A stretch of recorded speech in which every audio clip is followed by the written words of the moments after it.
it's Frances. Hope you're all okay out there. This week's art activity is coming from my house. The weather is not so nice in the High Peak at the minute. I think we even had some frost last night. So this activity is going to take place in my workshop and staying warm and cosy. And we're going to be doing some marbling this week. So we're going to be using oil, water and food colouring for our marbling activity. So hopefully these are things that you have in your kitchen at the moment, or potentially could be able to get a hold of on your trips to the supermarket. The activity is a little messy, as with everything that is creative. So any aprons or old shirts or just old clothing that you have might be useful to wear for this activity. Like I say, I'm using a workbench that I have, but this activity can also take place by the sink, in your kitchen, anywhere that's a wipe down surface will be fine. It is just oil and food colouring, but it can get a little messy as we go along. Okay, so I'm going to move into my studio now, and then we'll take it from there. Hi everyone, so here we are at my workbench, and here's the setup for the marbling activity. So I'll talk you through what we've got, and then we'll get started. So just here I've got my circles of paper. I'm choosing circles on this occasion, and I'll come to that reason why a little later. So there are two different sizes, and I've got a mix of kind of very thin paper and also more thicker card. Both work. Obviously the card's more durable. This does get quite oily and wet, so the paper you just need to be a little bit more careful. If you have card, that would be fantastic. Any card would do. You could even use up old birthday and Christmas cards if you tend to save them, as I do. The blank side could be cut, or you could use it as the shape itself. So paper or card will do. We've got our water here. We've also got the food colouring. Now on this occasion we're using liquid food colouring. This was bought from a local supermarket to me. Gel food colouring can be used, however liquid food colouring is better on this occasion. We've also got our cooking oil. This is sunflower oil. Don't use your best olive oil, just stick with a kind of a very light cooking oil, and that will suffice. You don't use a great amount, so it doesn't feel wrong to waste it. You're using around a dessert spoon per colour of ink or food colouring, but I'll come to that in a second. And here I've got two containers that I'm going to actually do the marbling in. So I've got a smaller bowl here, a metal bowl, and also a glass one. This is purely because I've got two different sizes of paper circle, and so they both fit quite nicely into those. I've also got, and you'll see some examples I've already done, a piece of card laid out. You can see that I've had a few practice goes, and it does leave kind of an oily residue. So a piece of card is good because it soaks up the oil. Once the marbling's been done, the discs will have a little surplus oil on them. Putting them on cardboard such as this really soaks it up, and it allows them to dry. As well as all the things you've just seen, we've also got a fork which works for mixing up the food colouring and oil, a teaspoon which you can use to spoon the oil into the water, or one of these which I call a pipette. I think that's what the official term is, but one of these. So if you do have one of these at home, it's really good for soaking up bits of the ink and popping it into the water. Okay, so let's move that just out of the way, and I'll show you how we make the marbling ink out of the oil and food colouring. Now you'll see here I've already made up a few. Here is our it says yellow, it's quite an orangey yellow here. I'm using old jars. Any container will do. I've just got a lot of glass jars around. So you can see in there I've got green. Now I made these about an hour ago, and you can see that they're separated.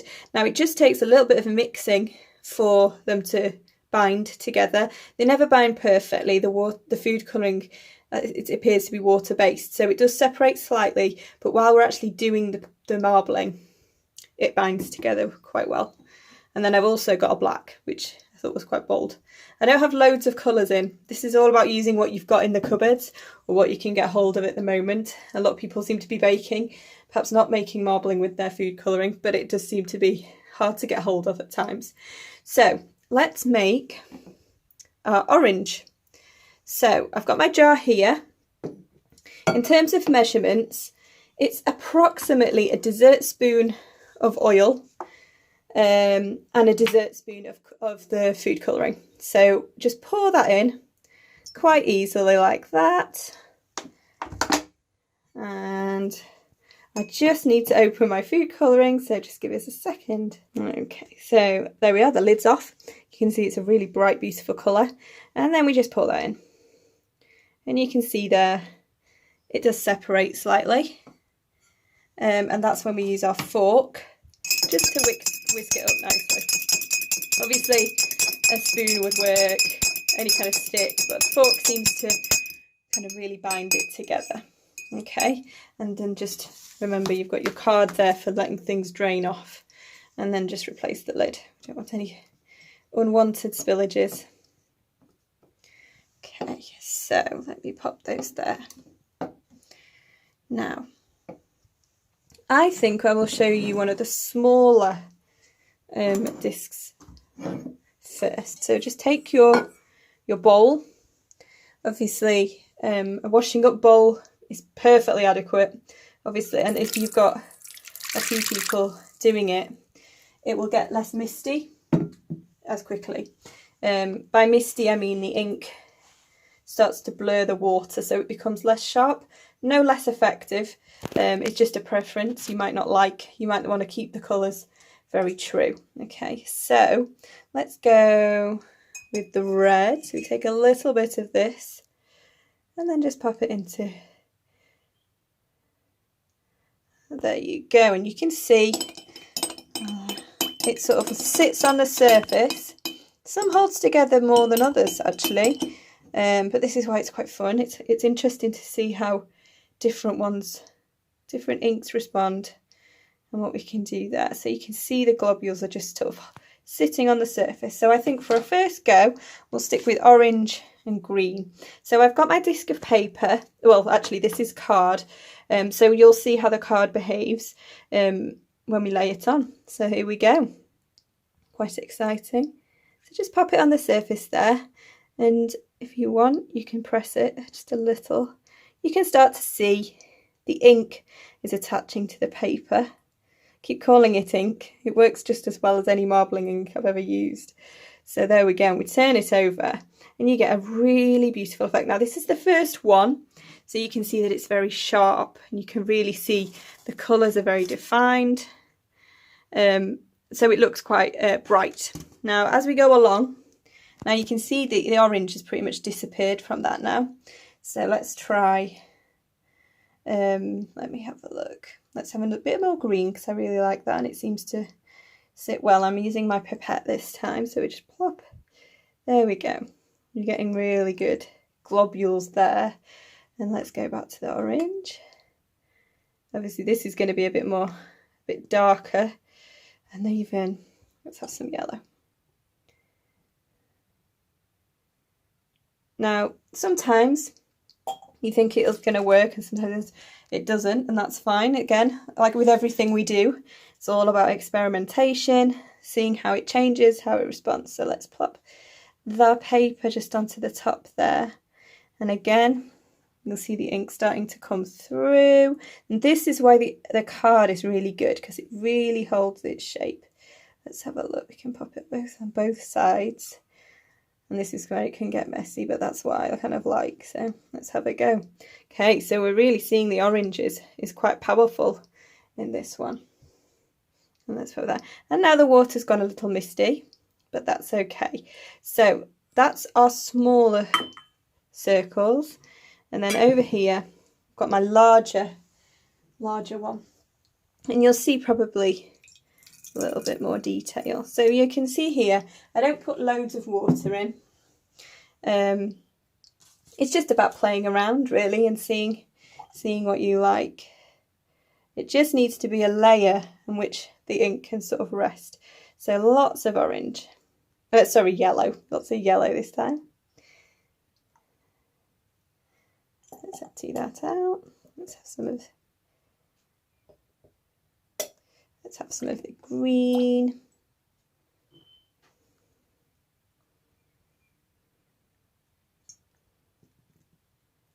Okay, and let's go with the black, because you know, why not?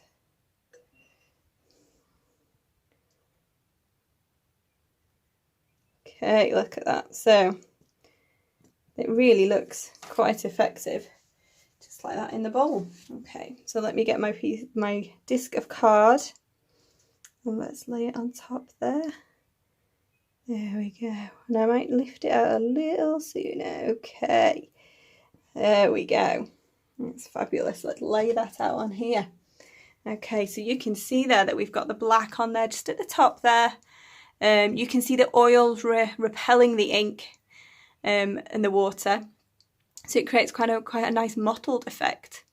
Okay, so we've got one last example, because I'm sure you're dying to have a go yourself, and I'll show you with some paper so you'll see the difference in the effects of using card versus paper. I'd say it's worth having a go with anything you like, because you know, it's nice to have an experiment and see what works. And you can see there, woo, straight away it picks the ink up. Okay, and it's really, really bright, which is fab. Okay, so there we go. So what we've got there are some examples of a marbling technique using ink, using food colouring, oil and water. Now I'm going to leave these to dry, and they really remind me of planets. So I'm going to make a display for my window. Once these have dried, I'm going to stick them up, and I'll show you what I create. Okay, speak to you soon. Hi there everyone. So here is my window display that I decided to use all the marbled circles, which I felt looked quite like planets in the solar system. I also created a little rocket there for High Peak Community Arts. I've stuck them to the windows with tape, but I've also put there a little piece of string with pegs for some of the other discs if you didn't want to put them onto the window. And I'm quite pleased with the outcome. The oil makes some of the paper semi-transparent, so the light really comes through well. And it's getting to the evening now, so the light's quite low, so it's really glowing. But yeah, so that is marbling with oil, water and food colouring, and I think it's come out pretty well. So hope you've enjoyed that, and yeah, if you do take part and make some, please do share it on our Facebook page or on our Instagram, High Peak Community Arts, and we'll see you next week.